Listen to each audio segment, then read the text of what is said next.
Padre, del Hijo y del Espíritu Santo. Amén. Queridos hermanos, vamos a continuar nuestra meditación sobre la Santa Misa con el tema de que Monseñor Lefebvre nos habla de la Santa Misa. De hecho, fue uno de los obispos realmente más amantes, al menos en segunda mitad del siglo XX, de la Santa Misa, del sacerdocio. Un hombre de Dios realmente que tomó su función de obispo. Usted sabe que es obispo, el sacerdote mayor, tomó su función de obispo, sacerdote mayor, muy en serio, muy en serio. Gracias a Dios, todas, una buena parte de sus charlas y conferencias fueron grabadas, y a base de esas grabaciones se sacaron varios libros que hoy forman las obras de Monseñor Lefebvre.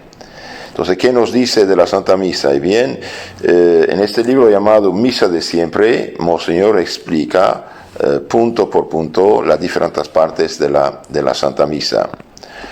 La antemisa o misa de los catecúmenos, así empieza el misal. Los catecúmenos no son los neocatecúmenos de hoy, son los cristianos que se preparaban para recibir el bautismo, la confirmación, la comunión. Entonces, gente de origen pagana, no bautizada, que se preparaban. Bien, de hecho, en la primera parte de la misa, los catecúmenos, estos aspirantes al bautismo, asistían hasta el credo. Terminado el credo, salían fuera. Los sacaban porque todavía no sabían de la consagración, no sabían de la presencia real de Cristo. ¿Por qué? Porque debido a las persecuciones y las calumnias de los primeros siglos, había uno que otro había dicho unas cosas fuera, y después acusaron a los cristianos de matar gente, comer carne humana, etcétera, etcétera. Por eso los sacaban, ¿sí? Entonces, para acceder al gran misterio de la cruz de nuestro Señor, es indispensable una preparación.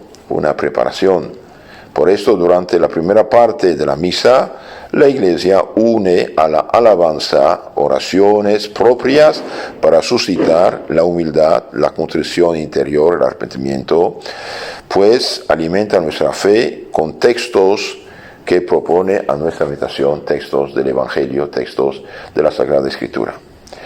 Y aquí es Monseñor Lefebvre que habla.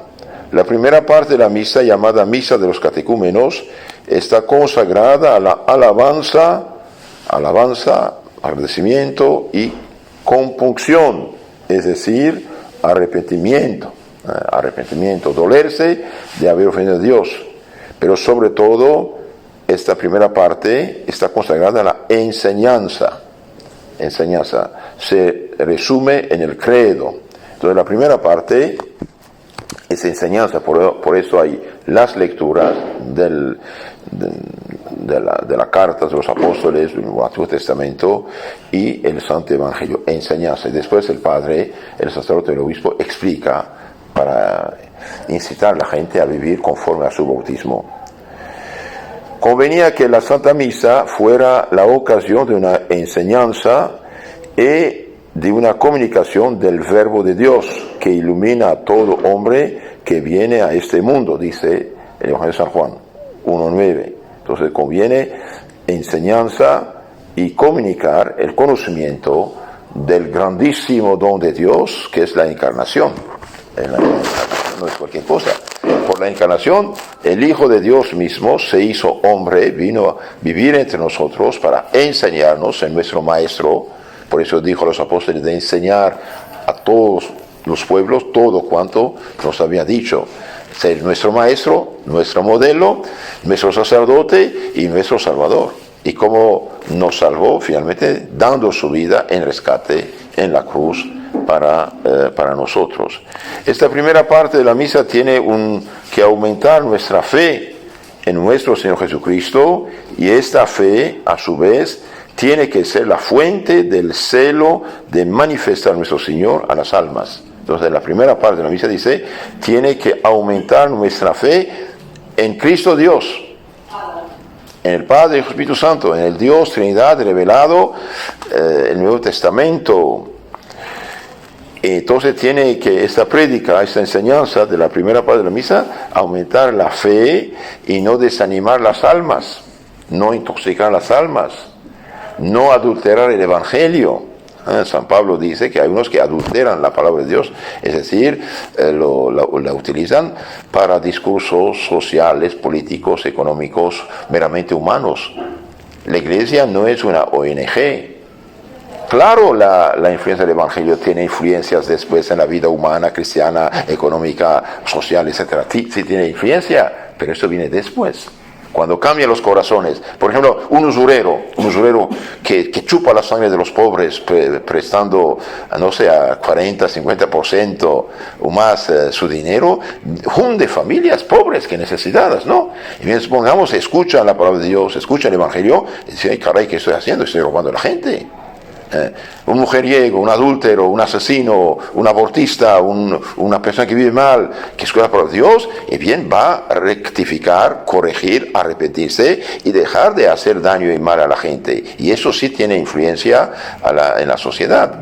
En el prefacio de la edición española de la vida de Santo Cura de Ars, de Monseñor Trochu, un obispo español escribió el prefacio, dice: mientras que los políticos, los sociólogos, economistas se juntan para buscar solución a los problemas sociales y no hay solución, un santo párroco, un cura, verdadero cura, consagra alma y cuerpo de todas sus fuerzas, energías a catequizar, evangelizar al pueblo y soluciona todos los problemas de la sociedad.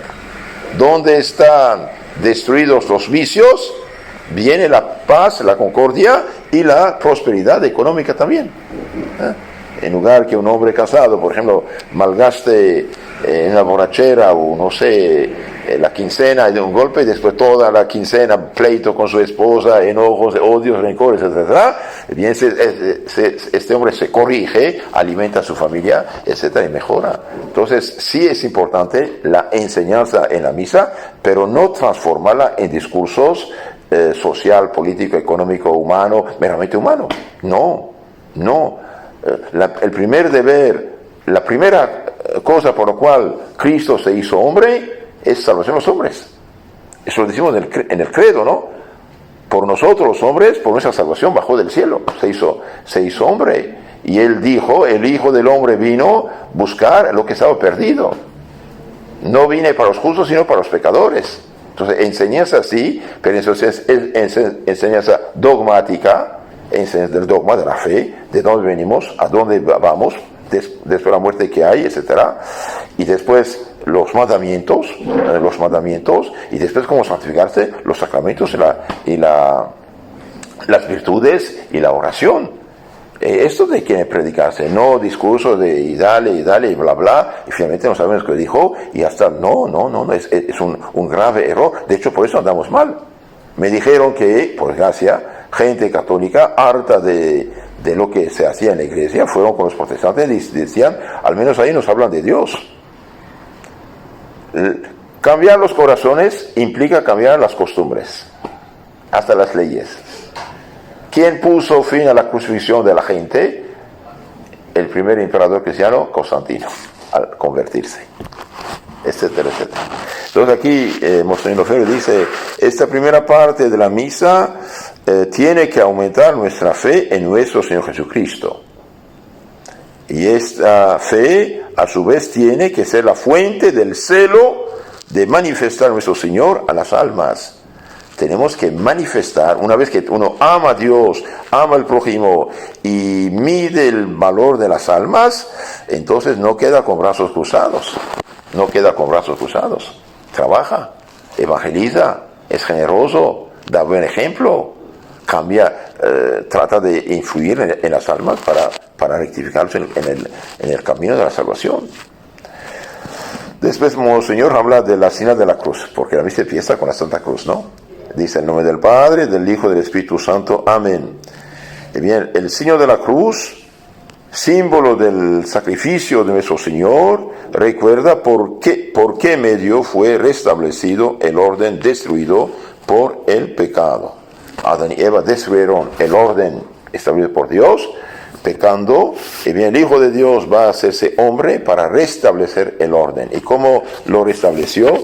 Y bien, sacrificando su vida. Y él dijo, no hay mayor amor que el de dar su vida por los que uno ama. Por eso la misa se celebra frente a la cruz, y no frente a los fieles. El primer sacerdote que dejó de celebrar misa frente a la cruz, celebró sobre la mesa frente al pueblo, dio la comunión a todos sin confesión en la mano y de pie, fue Martín Lutero. El pobre sacerdote apóstata y hereje que perdió la fe y trastornó, falsificó la fe cristiana. La misa se celebra frente a la cruz, ¿por qué? Porque ¿qué es en lo concreto la misa? Y bien, la misa en lo concreto es el sacrificio de la cruz, el mismo sacrificio del Viernes Santo, hecho presente con la misma eficacia en nuestro provecho, pero de otro modo. El Viernes Santo no estábamos ahí. Sin embargo, nuestro Señor nos conocía, nos veía y dio su sangre por todos nosotros. Entonces, ¿qué hace? En la misa hace presente el mismo sacrificio en nuestro provecho. Cristo en la misa está con nosotros y por nosotros. La misa no es un mero recuerdo a la protestante, es mentira.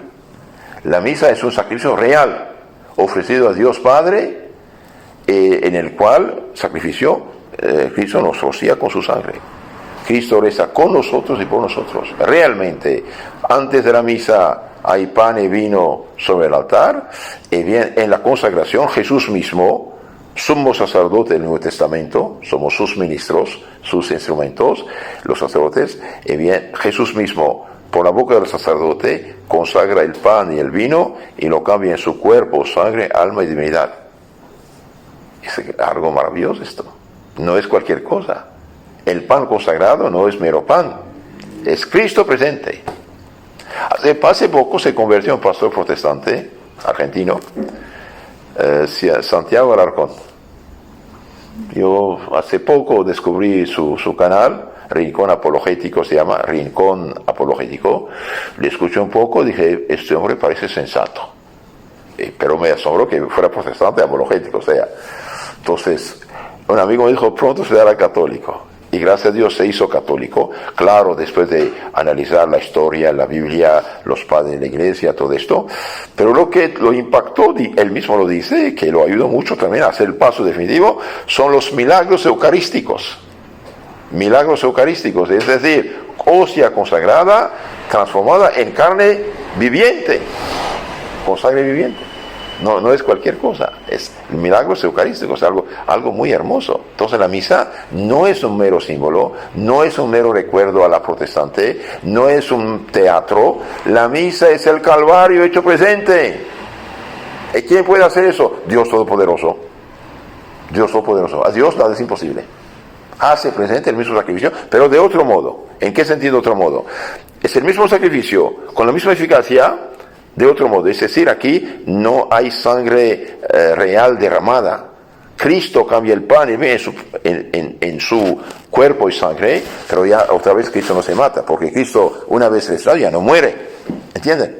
Pero Cristo está ahí presente, su cuerpo, sangre, alma y divinidad. Por eso privarse de la Eucaristía, es decir, de la Santa Comunión, es un desastre. La misa es a la vez sacrificio y Eucaristía. Sacrificio y sacramento. En nuestro catecismo pregunta, ¿qué es la Eucaristía? Es el sacramento que contiene real y verdaderamente cuerpo, sangre, alma y divinidad de nuestro Jesucristo bajo la especie del pan y del vino. El pan y el vino consagrado ya no es pan y vino meramente, es cuerpo, sangre, alma y divinidad de Cristo bajo la apariencia del vino, lo que llamamos la transubstanciación. Esa es la sustancia, lo que hace el pan y el vino pasa a ser cuerpo, sangre de Cristo. ¿Qué queda? Los accidentes que dicen en filosofía, es decir, color, olor, sabor, tamaño. Esto queda. Y como cuando se rompe un vidrio o un espejo, cada parcelita, en cada parcela usted ve su imagen, y en cada parcela de la hostia es Cristo. ¿Sí? Aunque rompa la hostia en 1000 pedazos, cada pedazo es Cristo entero. Es su cuerpo, sangre, alma y divinidad. Y por eso se da la comunión de rodilla, en la boca, con patena, con el máximo respeto. Son los herejes arianos en siglo IV, que no creen en la divinidad de Cristo, que daban la comunión de pie en la mano, y los católicos de rodilla en la boca, y son los protestantes en siglo XVI, empezando con Lutero, 1521, que empezaron a dar la comunión de pie y en la mano, y son los, por no creer en la Eucaristía, Y son los herejes, algunos herejes de Europa Occidental del siglo XX, los años 70, y bien que violando la regla de la Iglesia, imitando a los protestantes, dieron la comunión de pie y en la mano. Pablo VI, que fue muy débil con los destructores, asesinos de la fe, fue muy tiránico con los constructores y defensores de la fe, les dio un indulto, un permiso especial, pero guardando la regla que de rodilla y en la boca. Y ahora casi en muchos lugares, para no decir en el mundo entero, estos modernistas rabiosos, discípulos de Lutero, quieren dar la comunión de pie y en la mano y alarga tu mano. Bien, no es justo, no es correcto. Y el que se presenta no le da la comunión en la boca y de rodilla, tiene todo el derecho de levantarse e irse a comulgar. Así da testimonio de fe católica. ¿Por qué? Porque nadie si dice nada, ¿qué va a pasar? Van a considerar a todo el mundo. Y la nueva generación que vive, alarga la mano, toma un pedazo de pan y sabe qué es. Es gravísimo esto. Nos lleva a la herejía, nos lleva a la apostasía sin decirlo. Y muchos sacerdotes sin saberlo. No creo que sean tan malos que quieran perder la fe de la gente, pero a esto conduce, por desgracia. Entonces la misa es a la vez sacrificio, dije, y sacramento. Sacrificio es el mismo sacrificio de la cruz, hecho presente con la misma eficacia en nuestro provecho. Jesús está con nosotros y por nosotros y presenta su sangre a Dios Padre, Padre Celeste, misericordia pido por estos pobres hermanos míos, por los cuales he dado mi vida. Y se hace sacramento el hecho de recibirlo en la Eucaristía. Entonces, y cada comunión que recibimos dignamente aumenta en nosotros la gracia, la santidad, aumenta la fe, esperanza, caridad, aumenta las virtudes infusas, prudencia, justicia, fuerza, templanza y aumenta los dones del Espíritu Santo. No solamente recibimos la gracia, sino el autor mismo de la gracia. Y la presencia real, sacramental de Cristo queda en nuestro cuerpo, mientras que lo llevamos como sagrario, mientras la hostia, los accidentes no están digeridos. Por eso después de la misa es muy importante quedar un rato en acción de gracias y agradecer. Y antes prepararse también de recibir, ir con fe y deseo recibirlo. Seguimos con lo que decimos en Lefebvre. Creemos que en Dios hay tres personas, por eso decimos en nombre del Padre, del Hijo y del Espíritu Santo. Creemos que en Dios hay tres personas, el Padre, el Hijo y el Espíritu Santo. Un solo Dios en tres personas, como el Sol. El Sol es uno, pero tiene tres cosas unidas e inseparables. Fuego, calor, luz. Nunca el Sol existió sin ser fuego, calor y luz al mismo tiempo. Nunca Dios existió sin ser Padre, Hijo y Espíritu Santo. Ahora, cuando hablamos de hijo, no es un niño que nace, cuidado, es una manera de hablar. Dios piensa, lo vemos Padre. Su pensamiento, sabiduría, inteligencia interna a Él, inseparable de Él, lo llamamos hijo. Generación intelectual. El amor de Dios Padre e Hijo, que se llama de un amor infinito, este amor infinito de los dos se llama Espíritu Santo.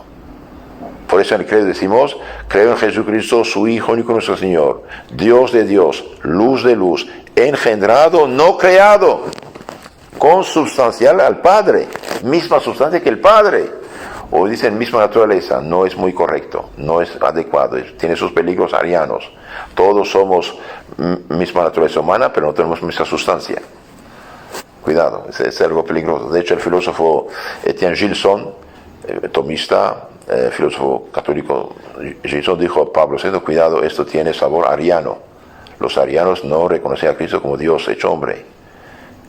Como el testigo de Jehová actual o los mormones, no creen en Dios, Cristo Dios. El Cristo de esta gente no es el nuestro Cristo, aunque tenga el mismo nombre, ¿no? Cuidado. Entonces, hay en Dios tres personas, Padre, Hijo, Espíritu Santo. Hemos sido bautizados en nombre del Padre, del Hijo y del Espíritu Santo. Y en la misa muchas veces se hace la señal de la cruz precisamente para recordarnos lo que hizo nuestro Señor. En el nombre del Padre, del Hijo y del Espíritu Santo se dan todos los sacramentos prácticamente. Por lo tanto, es una creencia que ha entrado en nuestra vida, en un principio fundamental de la vida cristiana. El que rechaza a la revelación divina que Dios es uno y trino, no es cristiano. Por eso no podemos llamar cristianos, testigos de Jehová, mormones, unitarianos, o ahora los judíos cristianos, que dicen que una mezcla de judaísmo y cristianismo, no son cristianos. Nadie puede ser cristiano si no cree que Dios es Padre, Hijo, Espíritu Santo. Ahora, entre los cristianos hay los católicos que creen la fe cristiana auténtica y hay los que se separaron por Lutero. Todavía son trinitarios, gracias a Dios, pero rechazan puntos y puntos y puntos y tergiversan las escrituras. Parecemos por su conversión porque lo que hacen está muy mal, ¿no? Por lo tanto, dijimos, la creencia en Dios Padre es el principio fundamental de la vida cristiana. La cruz hace pensar en la Santísima Trinidad, pues es el Hijo el que está clavado en la cruz por amor de su Padre y por lo tanto lleno del Espíritu Santo. Las tres personas de la Santa Trinidad rodean la cruz. Cuidado, cuando recibimos la hostia consagrada, el sacramento, ¿qué recibimos? Cuerpo, sangre, alma y divinidad. Y la divinidad es inseparable. Padre, Hijo, Espíritu Santo son inseparables. ¿Dónde está una persona divina? Están las dos otras también. Sí, entonces los que buscan el Espíritu Santo, imitar a los protestantes, de hecho que no tienen para nada el Espíritu Santo, el Espíritu malo que se hace pasar por el Santo, engañando a los pobrecitos, ¿no? Pero estás recibiendo el Espíritu Santo, caramba, en la comunión. Recibes a Dios Padre, Hijo y Espíritu Santo. ¿Qué es la hostia consagrada? Cuerpo, sangre, alma y divinidad. La divinidad es común al Padre, al Hijo y al Espíritu Santo. Sí, claro que lo recibimos. Tenemos Dios, Trinidad en nuestro pecho. Queridos hermanos, como dijo Chesterton, este ex anglicano hecho católico, un hombre muy sabio y muy santo, bien, Chesterton decía, ¿por qué en el cristianismo tenemos la caridad? Porque Dios es Trinidad. Porque Dios es Trinidad, tenemos la caridad, cuidado. No es un Dios solitario ahí arriba, como dicen los musulmanes. Ellos dicen que hay un Dios arriba, estamos de acuerdo que hay un Dios arriba, pero cuando hablan de Él, no tiene nada que ver con Él. Es invención de ellos, pensamiento inventado, por desgracia, víctima de un error fatal. Lo mismo los testigos de Jehová, lo mismo los mormones, etc. Cuidado. Dios es Trinidad, Padre, Hijo, Espíritu Santo. Esto es mi Hijo muy amado. Felipe dice, Señor, muéstranos al Padre. ¿Qué contesta Cristo? Dios hecho hombre. El que me ve, ve al Padre. Y yo y el Padre somos una misma cosa. Un mismo ser divino. Entonces, la cruz es la expresión más profunda y más admirable de lo que ha hecho nuestro Señor Jesucristo por nosotros, verdadero Dios y verdadero hombre. El orden se ha establecido por la cruz, por la muerte de su Hijo en la cruz. Bien, Dios reconcilió consigo el mundo y los pecadores. Todo pecador es un rebelde. ¿Y quién lo reconcilia? Cristo. ¿Y por qué fue necesario? No de necesidad absoluta, pero de la mejor manera que puede hacerse la reconciliación, dice Santo Tomás de Aquino. Bien, porque Cristo es hombre y Dios en el mismo tiempo. Como hombre es uno de nosotros, pero como su persona es divina, entonces su sacrificio tiene un valor infinito. En Cristo hay dos naturalezas, humana y divina, ¿sí? Pero una sola persona divina. Entonces, Cristo, por ser uno de nosotros, da su vida, pero todos sus actos, sus acciones, sus sacrificios son teándricos, es de hombre Dios. Por lo tanto, tiene un valor infinito. Entonces, aquí dice, el orden se ha restablecido por la cruz, por nuestro Señor muriendo en la cruz. En el momento en que nuestro Señor murió, se restableció el orden. Fue vencido el demonio y Dios fue servido como debía de ser. Cuando Cristo murió en la cruz, el demonio fue vencido. Por eso el demonio no aguanta ver a la cruz. Por eso los pobres pecadores ciegos que se creen muy inteligentes, masones y otros ateos anticristianos, quieren vivir a la cruz. Es un error fatal. Es un error fatal. La cruz es el símbolo del amor de Dios también por nosotros. Nuestra civilización es la señal de la cruz, y donde no hay cruz, el hombre vive en la miseria más profunda que puede haber. Usted no puede imaginar en qué miseria vivían los pueblos antes de Cristo, y qué miseria viven hoy los que no siguen a Cristo, los pueblos no cristianos. Usted no puede imaginar. Hoy, aunque sean supuestamente ateos, están empapados de espíritu cristiano, pero no de moral cristiana. Ese es el problema de esa gente. Entonces, el orden fue restablecido por Cristo. Todas las gracias vienen de la cruz, del Calvario y del corazón atravesado, de donde brotaron sangre y agua. toda gracia, misericordia, perdón, ayuda, luces. La sangre representa el sacrificio de la misa, el agua representa el bautismo que borra los pecados. Por consiguiente, hemos adquirido la redención, la salvación de nuestros pecados por medio del sacrificio de nuestro Señor. Es algo que debemos tener siempre presente en el pensamiento. Entonces, queridos hermanos, todo esto lo dice Monseñor hablando del nombre del Padre, del Hijo y del Espíritu Santo, el señal de la cruz, el inicio de la Santa Misa. Si Dios quiere, otra ocasión vamos a profundizar poco a poco estas reflexiones de este santo obispo. Termino citando aquí el padre Martín de Cochem, que escribió un libro maravilloso, extraordinario, Explicación de la Santa Misa, resumido en este librito que tengo en la mano. Dice: asistiendo a la Santa Misa puedes expiar más pecados que con las mayores penitencias, porque Jesucristo te comunica una parte de sus méritos que a tu vez puedes ofrecer al Padre Celestial por tus pecados. Jesucristo ora con tanta insistencia por ti en la Santa Misa como lo hizo en la cruz por sus enemigos. Su preciosa sangre pide misericordia tantas veces como gotas de derramado. Sus sagradas llagas imploran tu perdón. Por la oración de Jesús, tus oraciones en la Santa Misa son escuchadas con más agrado. La oración que hacemos en la Santa Misa tiene más eficacia porque la unimos con Jesucristo. Y de hecho el sacrificio se ofrece también por ustedes que presentes en la misa. ¿Qué dice la oración del ofertorio? Recibe Dios Padre Santo esta inmaculada hostia, cuerpo de Cristo, Cordero, hostia de sacrificio, por mis innumerables pecados, ofensas, negligencias mías, por todos y cada uno de los presentes, y por todos los fieles cristianos vivos y difuntos, para que a mí ellos sirva para hacerlos en eterno. Entonces, queridos hermanos, conozcamos la misa, valoremos la misa, amemos la misa, y no podemos aceptar esta desacralización de la misa. Aplauso, grito, guitarra, payaso, chistes. No. La misa es el santo sacrificio, hecho presente con la misma eficacia en nuestro provecho.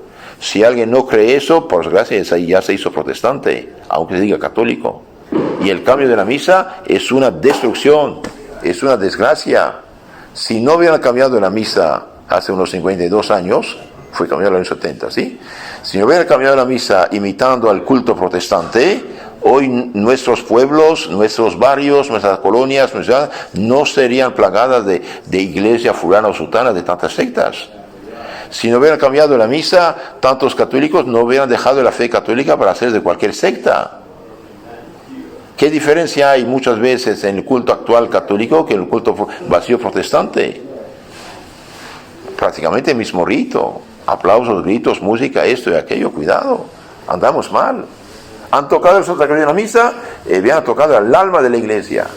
Han tocado lo más precioso que tenemos. Por desgracia, como dijo el padre Michael Rodríguez, nos han estafado de un cierto modo.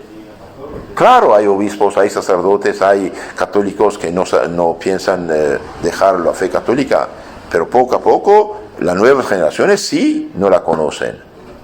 ¿Cuántos catecismos, por ejemplo, dicen que la misa es una fiesta, es un banquete? ¿De quién se burlan? ¿Qué es eso? ¿Por qué engañan a la gente? Si quieren ser protestantes, que sean, por desgracia, por ellos, pero que no se digan católicos. Entonces nadie puede cambiar nuestra fe. Ni obispos, ni papas, ni concilios, ni sínodos, ni conferencias episcopales, nadie puede cambiar nuestra fe. ¿Por qué? Porque la autoridad fue dada para edificar y no destruir, dice San Pablo. 2 Corintios capítulo 13, último capítulo, al final, versículo 10. La autoridad que el Señor me ha conferido es para su edificación, no su ruina, su destrucción. Nada podemos contra la verdad, todo a favor de la verdad. Si la Iglesia Católica de dos maneras dice que la misa esto es, no pueden cambiar una fiesta, aplauso, grito, guitarra. No es justo. Es una estafa, es un engaño. Y el hecho de perseguir y menospreciar la misa tradicional, esto es diabólico. La misa que tiene derecho a todo honor y gloria y respeto es la misa de todos los santos, la misa de la Iglesia. No una misa inventada, copia protestante. Por eso sería bueno de tener y leer también este este libro que se llama El drama litúrgico de Paolo Marini. Vale la pena, pone frente a frente las oraciones. Entonces, queridos hermanos, la misa, cuando la misa desaparece, como dijo San Leonardo Puerto Mauricio, de hecho, dijo, cuando la misa ya desaparece, el demonio va a triunfar. Sí. Entonces, ¿qué es la misa? Es el mismo sacrificio de la cruz, con la misma eficacia ofrecido por el mismo sacerdote, que es Cristo, mediante su ministro, con la misma eficacia en nuestro provecho. Todo de igual, mismo sacerdote, misma víctima, mismo sacrificio, pero de otro modo, pero con la misma eficacia por nosotros. En nombre del Padre, del Hijo y del Espíritu Santo. Amén.